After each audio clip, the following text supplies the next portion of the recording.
If you're looking to create, grow, and sustain your wealth, download and subscribe to the Pain Points of Wealth podcast at BeBullish.com with Bob, Ryan, and Chris Payne. It's your podcast for market insights, money tips, and real talk on the economy. Download and subscribe at BeBullish.com. Listen, all you New Yorkers. Taxi. Okay, we're looking around. This is the 77 WABC minicast. There's a lot of unknown knowns, and there's a lot of questions that are out there right now. A lot of debate with very few facts. What happens from here?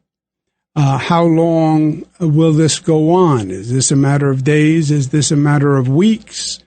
How long will our Middle East allies stay with us? Because they're now paying a price, right? So a lot of questions. We have a truly experienced expert, Colonel Jack Jacobs, who's a retired colonel from the U.S. Army, a Medal of Honor recipient, 2 Silver Stars, 3 Bronze Stars, 2 Purple Hearts. So just a true American hero, faculty member at the West Point Academy and at the National War College in Washington, D.C. And he's going to help us sort through some of these questions. Colonel Jacobs, pleasure to be with you. Thanks for having me on the program, Governor. No, it's my pleasure, and thank you for your service to this nation for so many years in so many different capacities. Colonel, let's start with why now? That's one of the big questions. Why now? They were talking. Trump at one time said the conversations were going well. Why now? And second part of the question, how long are we in this for? How long are we in this for? Look at your crystal ball and see if you can answer those questions.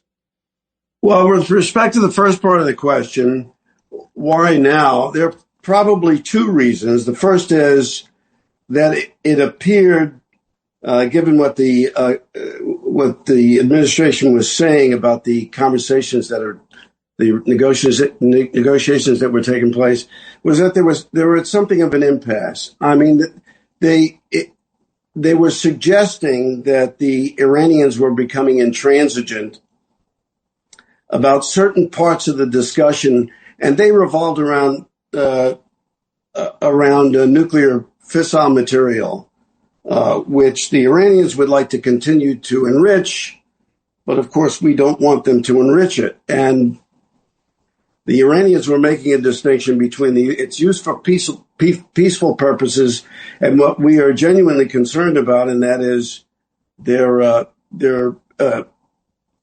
using it for military purposes. And we had reached something of an impasse there. Yeah. And it looked like the negotiations were not going any further. The second thing, and of course, time was on Iran's side. I mean, the longer they have the ability to enrich fissile material, the more difficult it becomes, and the more dangerous it becomes. The second independent variable here may revolve around American intelligence, which came to the conclusion that there was going to be a meeting of some kind with the majority of the military people at the top of the food chain in Iran all in one spot.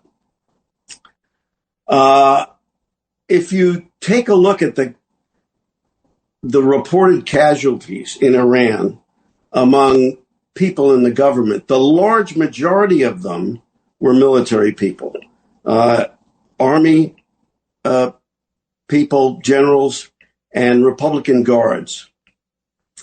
And they happened to be all in one spot. American intelligence had it, knew where it was, and gave the intelligence information to the Israelis. And of course, there's a third independent variable here, and it sort of asks the following question: what do we get if we wait longer? I mean, if the objective is to eliminate Iran's capability to develop nuclear weapons, to foster terrorism in the region in particular, but around the world generally. What do we get by waiting? And the conclusion was drawn that we get nothing by waiting. And I'll tell you an interesting story. You know, we've been working on trying to get the Iranians to stop what they're doing for over 40 years. A long time ago, the Israelis wanted to strike the three major locations that were developing nuclear weapons at the time, al-Bashir and Natanz and so on. And they had the intelligence to do so and the capability to do so, and we talked them out of it. That was over 40 years ago. The result of doing that has not been very salubrious either for people in the region or for the United States or for its allies. And the conclusion was drawn finally, in my view, that it was time to do something, and the time was now. And if there was any opportunity to change the political arc inside Iran, waiting any longer wouldn't do any good. With respect to how long this is going to last, I mean, the administration has suggested it'll be over in a couple of weeks or so. But the results that we're going to tell you whether or not there's going to be a cessation of the bombing. There's got to be some sort of political decision inside Iran that will determine whether or not who is going to run Iran. And the likelihood is that there's going to be some sort of power struggle among the military people on the one hand, inside there, that environment, and the religious people on the other, and between the two of them. I mean, there are some potential leaders who are less conservative than others, and it remains to be seen who's going to ultimately take the reins of control. But the fact of the matter is, it's probably going to take another couple of weeks if the administration is to believe Governor. Yeah. Colonel, you raise a good point. People talk about this like this is the first time the Trump administration had this conversation with Iran. It's the first time America broached this issue with Iran. You use the number 40 years. I remember the Obama administration, the torture of the conversation with the Iranians and how difficult they were to deal with, the minutia that was involved in the agreement, and then you had to ask yourself at the end of the day, you trust but verify. Do you really know if they're enriching uranium for peaceful purposes versus a nuclear bomb? And you're dealing with leadership that says death to America, right? That conversation has gone on literally for decades. There is no trust, and you have the highest consequences. As soon as they have an intercontinental ballistic missile that has nuclear capacity, every morning you wake up, you have to thank your lucky stars. And we've seen their capacity with regional ballistic missiles. So this has been a long time coming. Let me ask you this, Colonel. Do the Middle East allies who are with us, do they stay with us? What's their reaction to them now having bases in their countries bombed for their losing people? What will our Middle East allies, what will their reaction be? Well, it's a very interesting question because a lot of people immediately conclude that because we have troops in host countries in the region, and we've got something like 25 or 30,000 there, that the Iranians bombing them is going to make their lives extremely difficult and drive them away from the United States. It's not going to happen. It's almost undoubtedly not going to happen. And there are a couple of reasons for that. The first is that we are inextricably intertwined with the countries we're talking about economically. That's the first thing. Second, we're related to them very closely in terms of defense.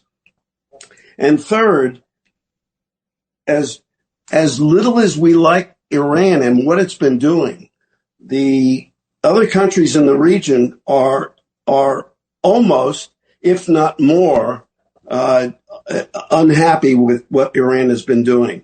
If Iran gets eliminated from the picture as a sponsor of terrorism in the region in particular, nobody would be happier other than the United States. Nobody would be happier than our friends in the Middle East. No,